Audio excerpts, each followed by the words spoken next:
The torches flicker along the marble corridors of the Palatine Hill, casting long shadows that tremble with every distant scream echoing across the Imperial Palace. Rome sleeps uneasily, unaware that tonight marks the rebirth of a man who should have died, and perhaps, for the safety of the empire, should have stayed dead. When Gaius Julius Caesar Germanicus, better known as Caligula, opens his eyes after a mysterious and near-fatal illness, the empire exhales in relief. But the man who rises from that fevered darkness is no longer the adored son of Rome's greatest general. Something has changed, and the night will be the first to witness it. The servants whisper of his return, their voices trembling as they describe the unnatural silence surrounding him. They say his eyes look different, darker, unfocused, searching for something that isn't there. They say the air around him feels colder, as if some shadow followed him back from death. For years, Rome idolized Caligula, the child mascot beloved by legions, the young prince who survived exile, political intrigue, and the blood-soaked paranoia of Emperor Tiberius. He was supposed to be the antidote to fear, a new dawn for the empire. But tonight, Rome's promised dawn mutates into twilight. Caligula walks through the palace halls like a ghost, discovering its old home. He pauses before statues of gods and ancestors, touching them with unusual affection, whispering to them as though they might whisper back. He calls upon Jupiter, the king of the gods, as if Jupiter owes him a debt for letting him return. Some claim he hears answers. Others swear he speaks to shadows, bargaining with voices none of them can hear. And then the nights begin to change. At first, the transformations seem harmless, eccentricities excused by trauma. Caligula roams the palace gardens at midnight, barefoot in the dew, muttering about destiny, divinity, and betrayal. He orders musicians to play until dawn, forcing them to repeat the same melody until their fingers bleed. Lamps must stay lit at all hours. Curtains must remain open so he can watch the city breathe. But soon, the harmless becomes unhinged. The palace guards report that Caligula wanders into their barracks in the middle of the night, asking bizarre questions about loyalty, death, and which of them would willingly kill for him.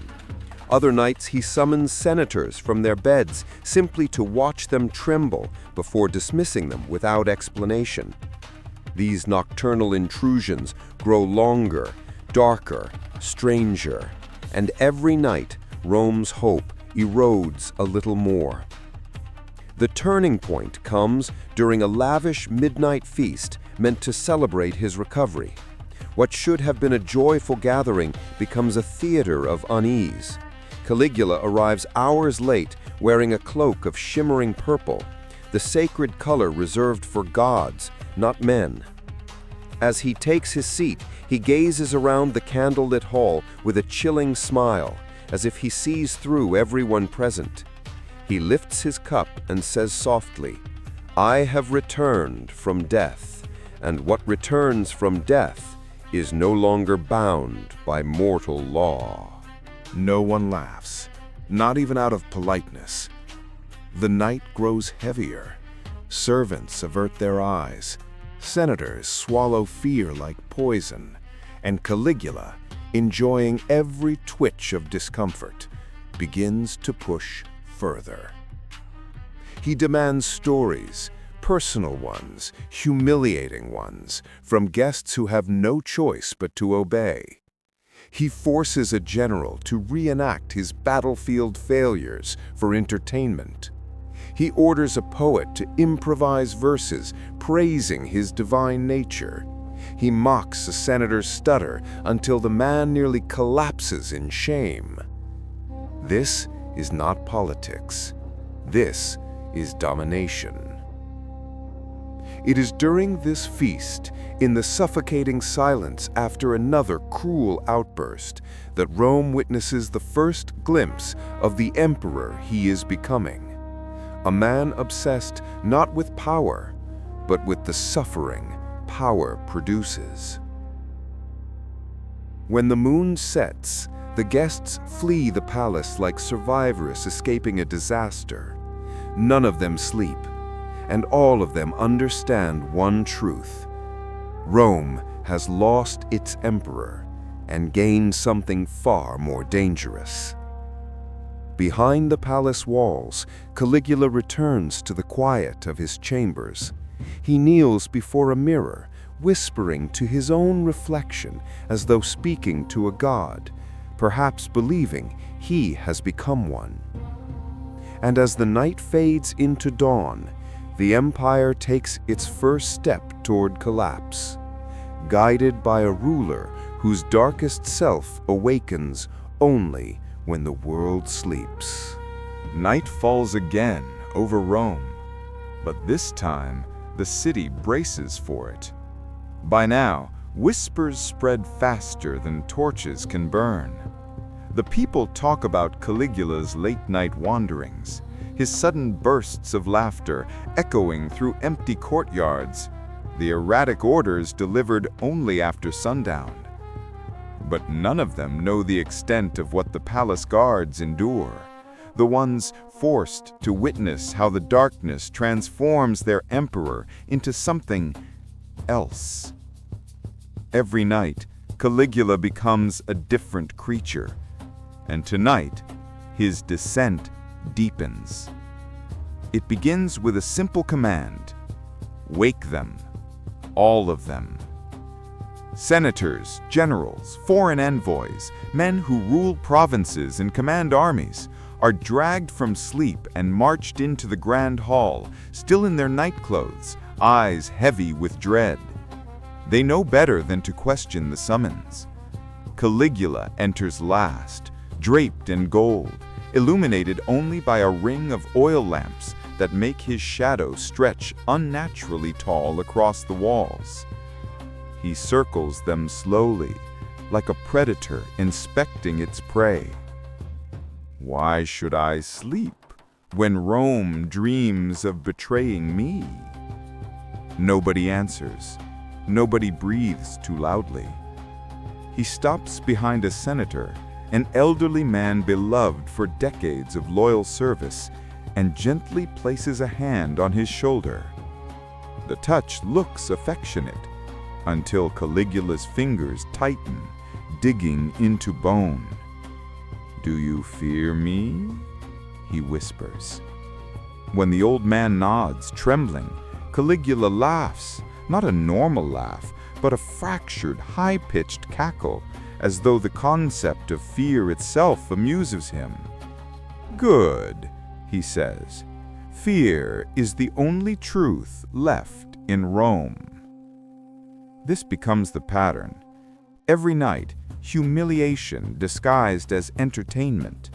Caligula forces senators to dance like clumsy marionettes, while musicians play frantic notes. He commands generals to duel with wooden swords, mocking their footwork, shouting that even slaves have better coordination. He orders scholars to recite obscure philosophy, while he interrupts with nonsense riddles, then punishes them for failing to answer. To Caligula, the night isn't for rest. The night is for breaking people. But humiliation is merely the first layer. As weeks pass, the darkness around him thickens with something crueler, something that blends paranoia with unrestrained power. Caligula begins roaming the palace corridors with a torch in hand, storming into rooms unannounced, declaring he's hunting traitors. At times, he accuses furniture of plotting against him, lecturing chairs and tables as if they were political rivals conspiring behind his back. The palace staff learns to hide. Guards learn not to speak unless spoken to. Servants pray not to be noticed. But Caligula notices everything. He begins choosing people, servants, scribes, and entertainers, and summoning them into private chambers after sundown. No one knows what happens inside, only that the chosen ones rarely return the same. Some reappear days later with hollow eyes, unable to speak of what they witnessed. Others vanish entirely, their absence explained away with phrases like assigned to distant service or sent on imperial business. But the truth is darker, and everyone knows it. Caligula's nights also become theatrical, grand displays of excess designed to prove he is above mortal restraint. He orders feasts at impossible hours, with tables overflowing despite half the empire starving. He demands exotic animals be brought into the palace just so he can watch them wander the halls, terrifying the guests. At one dinner, he ties senators to the ceiling with silk ropes and forces them to observe the feast upside down. When one of them faints, Caligula applauds. When another vomits, he applauds louder. But the cruelty doesn't stop at spectacle. It begins to spill into the city. One night, Caligula orders the city gates sealed without warning. No one can leave, no one can enter. Rome becomes a prison under the moonlight. He rides through the streets in a chariot pulled not by horses, but by men, prisoners forced to act like beasts. Citizens gather in silence, watching their emperor pass with a blank stare, wondering if they're witnessing madness or simply the new reality of Roman power. And still, deeper shadows grow. Caligula's obsession with divinity intensifies. He spends hours in the temple of Jupiter long after midnight, claiming he hears the god speak to him directly. He demands offerings not to Jupiter, but to himself. Priests are forced to rewrite prayers, replacing the names of gods with Gaius Caesar. Rome's spiritual identity, its bedrock for centuries, begins to fracture. Some priests comply, others refuse and disappear. And with each night, Caligula's confidence swells into something monstrous. He believes he's untouchable, chosen by gods, revived from death, destined to rule without question. But beneath that confidence lies a festering paranoia, one that will soon turn lethal. For now, Rome simply watches as its emperor transforms night into a stage for cruelty. But what they don't realize, what none of them can yet see, is that his darkest impulses are only beginning to surface. The nights ahead will redefine fear. The empire will never be the same, and Caligula will become far worse.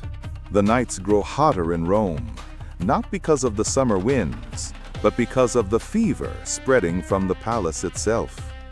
Every evening, as the sun sinks behind the hills, a collective tension rises. Citizens extinguish lamps early, markets close in silence, and soldiers tighten their patrols. Everyone feels it. Caligula's nights are becoming darker, stranger, and far more dangerous. What began as humiliation and paranoia now begins mutating into something even more terrifying, a delusion of divinity. It starts quietly.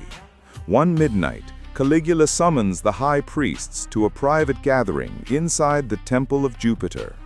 They arrive nervous, clutching sacred scrolls, unsure why they've been dragged from their beds. When they enter the chamber, they find Caligula already waiting, standing barefoot upon the altar, lit by dozens of oil lamps flickering like restless spirits. He raises his arms and declares, "Jupiter has abandoned his throne. I will take it." The priests freeze. No one dares speak. No one dares breathe. Caligula steps down slowly, staring at them with a smile that doesn't touch his eyes. He tells them he has been reborn, not just healed, but transformed. He explains that the illness that nearly killed him was not an affliction, but a divine purification. That in the fever he spoke with gods, that they revealed secrets the living have no right to know. From that night forward, the line between emperor and deity dissolves. Caligula orders new statues carved of himself, not as a mortal, but as a living god. He demands temples be modified so they can host sacrifices made in his honor. Priests must rewrite prayers, replacing the names of ancient gods with his own. When a priest hesitates, Caligula kneels beside him, placing a hand on his cheek in a disturbingly tender gesture, then whispers, "You're afraid to replace Jupiter with me? Don't be. I am far more present." That priest disappears the same night, and the disappearances multiply. Anyone who doubts his divinity, or anyone Caligula imagines doubts it, becomes a target. Some vanish quietly, others are dragged from their homes at dusk, condemned under vague charges like insulting the emperor's sacred form. Rome begins drowning in fear, but Caligula doesn't see fear, he sees worship. The transformation of the city continues. Every night the emperor's demands escalate. He orders torches to illuminate entire districts so his divine presence can be seen from the highest hill. He commands processions through the streets at hours when decent citizens should be sleeping. Musicians must play hymns in his honor. Children must recite verses praising his eternal power. It becomes impossible to separate religion from tyranny. But Caligula's mania reaches a new peak when he unveils his most blasphemous obsession, becoming the incarnation of every major god. Some nights he appears dressed as Apollo, crowned with rays of gold, carrying a lyre, singing until his voice cracks. Other nights he imitates Jupiter, holding a thunderbolt-shaped scepter, demanding sacrifices of incense and livestock. There are even nights when he dresses as Venus, adorned in silk and jewelry, insisting the gods embody both masculine and feminine energies. For ordinary Romans, this is madness. For Caligula, it is revelation. The Senate grows terrified. How do you argue with a man who believes he's divine? How do you debate, negotiate, or restrain someone who thinks every word he speaks is cosmic law? And, as with all tyrants drunk on divinity, Caligula's nights soon turn violent. One evening, he hosts a midnight banquet of immortals. Guests arrive dressed as gods because refusing the costume is considered treason. Senators sit trembling, wearing golden masks and draped fabrics, trying to match Caligula's delusional theater. He sits at the head of the table wearing armor encrusted with jewels, announcing, "Tonight we feast as gods do, without shame, without limits, without consequence." As the banquet progresses, his behavior becomes increasingly unstable. He alternates between hysterical laughter and icy silence. He asks guests absurd riddles about the afterlife and punishes incorrect answers by forcing them to drink wine until they collapse. He demands that senators praise the miracles he claims to perform, healing touches, prophetic dreams, visions of the future. When one senator hesitates just for a breath, Caligula rises slowly and lifts the man's chin with one finger. Doubt is the only unforgivable sin. By sunrise, that senator is gone. And now the city begins to understand the truth. Caligula doesn't simply want power. He wants worship. and worship demanded by fear is the most dangerous kind. Outside the palace, Rome begins cracking under the pressure. People avoid temples, afraid of committing accidental blasphemy. Civilians hide amulets and religious icons in fear they'll be seen as disloyal. Even festivals, once the heartbeat of Roman culture, grow muted, overshadowed by Caligula's self-made rituals. Night becomes a prison of ritual and paranoia.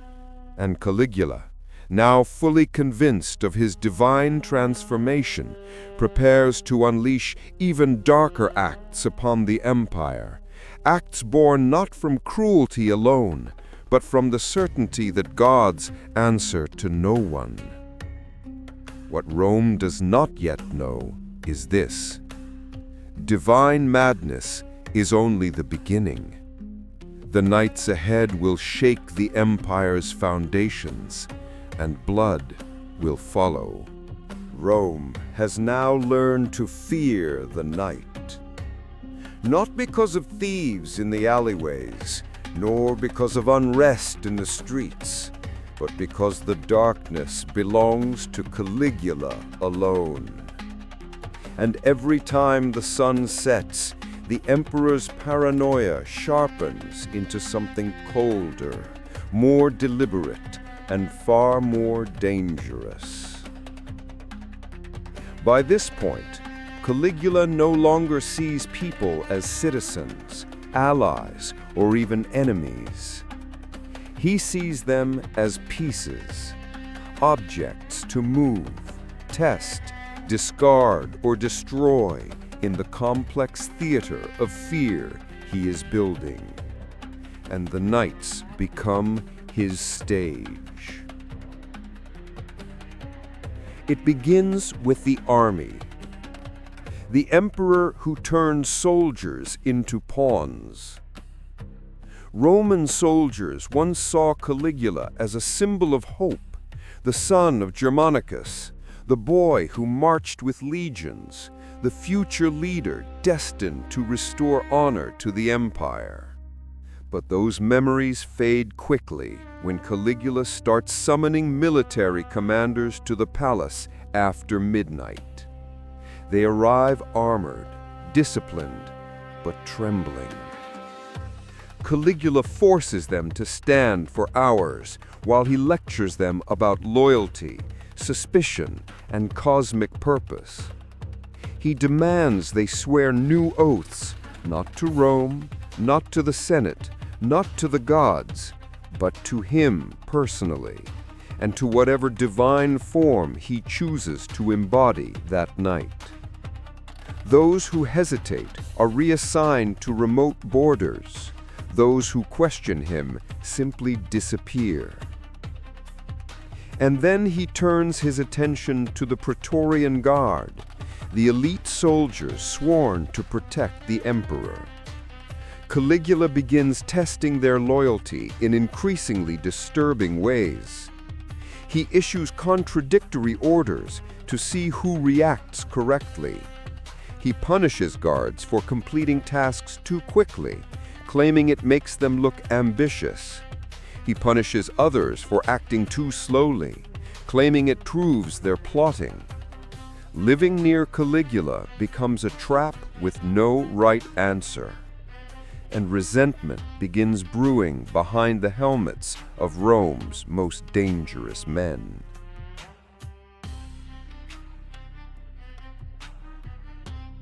The empire's wealth drained in the dark. As his paranoia intensifies, Caligula's spending explodes. The imperial treasury, once stable, begins collapsing under the weight of midnight whims. He orders construction of new palaces, new pleasure gardens, new fountains, new monuments celebrating his so-called divinity. Laborers are forced to work through the night, building structures that will never be finished because Caligula changes his mind weekly. He demands exotic animals from distant provinces, not for entertainment, but because a god must be surrounded by wonders. He hosts endless nighttime feasts where mountains of food are served not to hungry citizens, but to a small circle of sycophants trying to survive his mood swings. The treasury drains faster than anyone can record. Taxes rise, trade slows, the provinces suffer. Rome is bleeding financially, and everyone knows exactly who is holding the knife.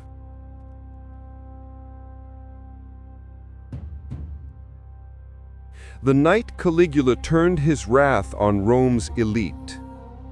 The Senate, already suffocating under humiliation, now finds itself under threat, not because Caligula argues with them, he no longer bothers arguing, but because he starts using the night as an unpredictable weapon.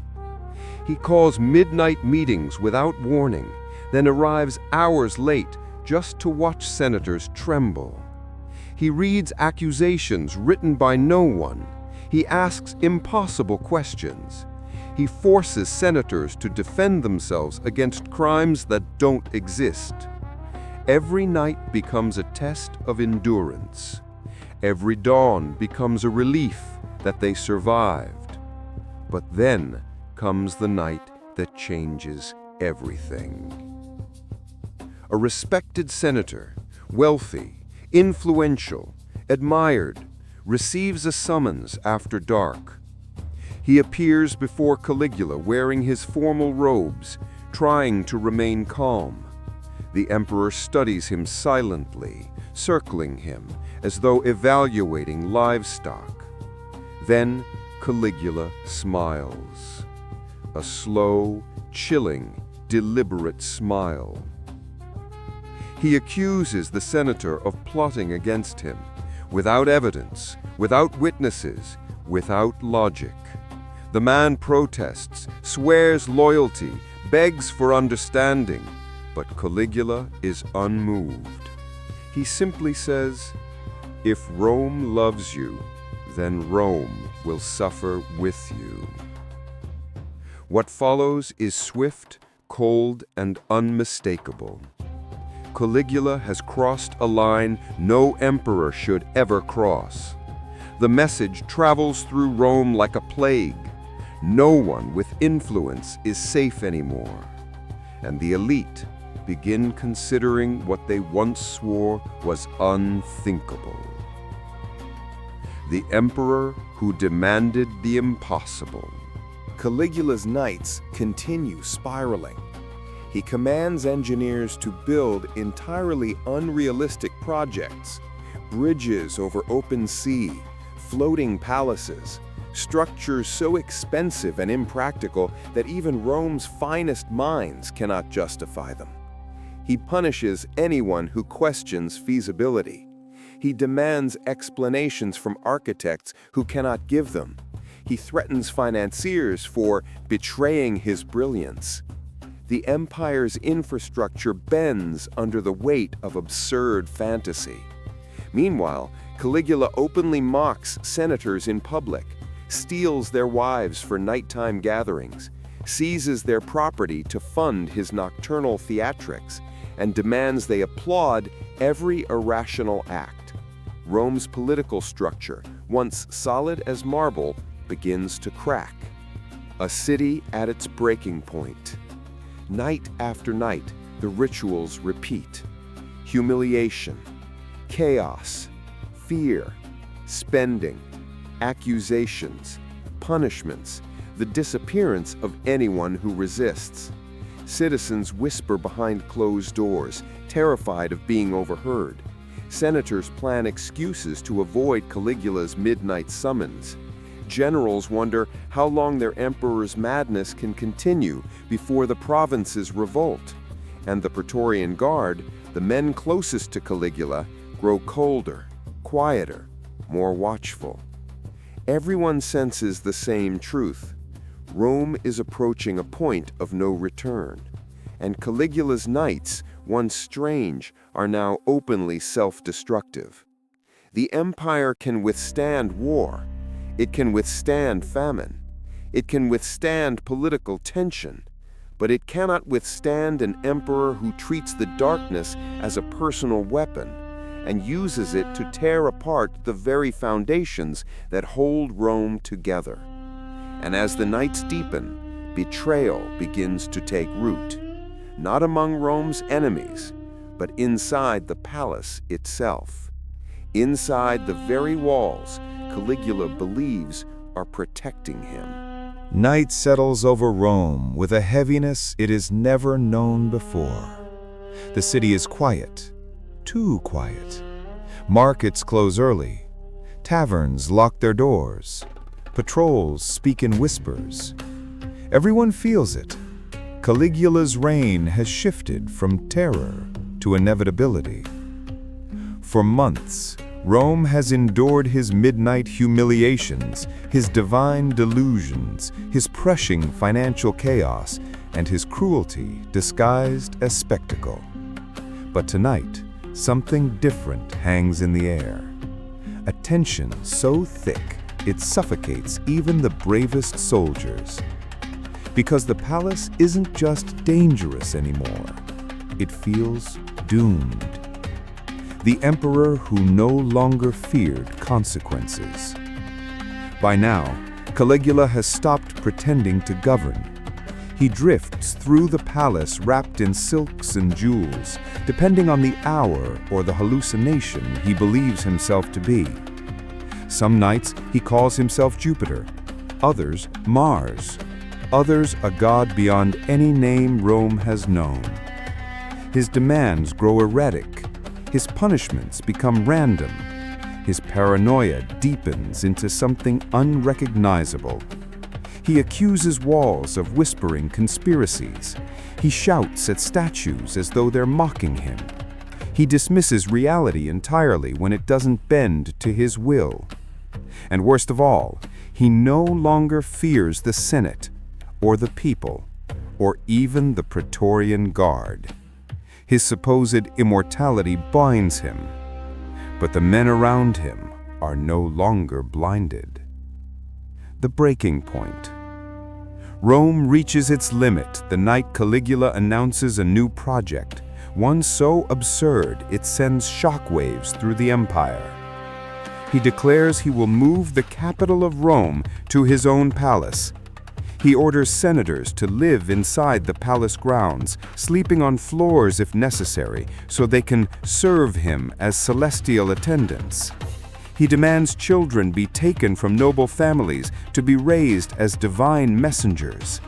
He announces new taxes on marriages, lawsuits, and even funerals, all to refill a treasury he emptied. The outrage spreads quietly but violently. The Senate can't stop him, the people can't challenge him, but the Praetorian Guard, they can. Because they stand closest to the madness. They see what others only hear rumors about. They live every night in fear of Caligula's unpredictable rages. And they know that once an emperor threatens their lives, his days are numbered. The palace turns against him. In the dead of night, while Caligula revels in a private performance of musicians and actors forced into yet another dramatic reenactment of his divine birth, a quiet meeting takes place in a dimly lit corridor behind the palace's training grounds. Praetorian officers gather, men who have served emperors with loyalty, discipline, and pride. Men who have stood guard through storms, invasions, and political turmoil. But none of them have seen anything like Caligula. The choice before them is simple: kill him, or let the empire collapse. They speak little. They don't need words. Fear has already made the decision for them. By the time the moon reaches its peak, the plot is settled. Caligula will die before dawn. The emperor who didn't see it coming. Inside the palace theater, Caligula lounges on a golden couch, laughing hysterically as actors perform a comedic routine mocking senators he despises. He claps, jeers, and occasionally shouts corrections, insisting the humiliation be more exaggerated. To him, the night is a celebration of power. To everyone else in the room, the actors, the attendants, the musicians, it feels like the moment before a storm breaks. Caligula rises, bored with the performance, and announces he will personally teach the actors the art of divine comedy. He demands they follow him through a secluded corridor. They obey, terrified. But halfway down the passage they stop, because standing there, blocking the exit, is a group of Praetorian Guards. Caligula pauses, confused but smug. He believes they are here to escort him. He opens his mouth to speak. He never finishes the sentence. The first blow lands, then another, then another. No speech, no trial, no apology. The emperor who claimed immortality meets a death as sudden as his madness. The palace echoes with a silence so deep it feels like a vacuum, pulling away the air, the fear, the tension of years. Servants hide. Senators wait for confirmation. Citizens awaken to rumors spreading like wildfire. By morning, Rome knows. Caligula is gone. The night Rome finally breathed again. For the first time in years, night does not feel like a predator. It feels like relief. The city exhales. The Senate reconvenes, its members pale but alive. The people emerge from their homes cautiously, like survivors after a disaster. The Praetorian Guard installs a new emperor, anyone but Caligula, anyone human. Rome's collapse did not happen in a single moment. It happened night after night, in the shadows of a palace ruled by a man who mistook cruelty for power, divinity for madness, and fear for loyalty. Caligula's depraved nights didn't simply tarnish Rome. They shattered its stability. They drained its treasury. They silenced its culture. They broke its leaders. They nearly destroyed its empire. And yet, Rome survived. Bruised, humbled, but alive. History remembers Caligula, not as a god, not as a hero, not even as a ruler, but as a warning. A reminder that the greatest threat to an empire is not an enemy at the gates, but the darkness that grows unchecked within its own palace.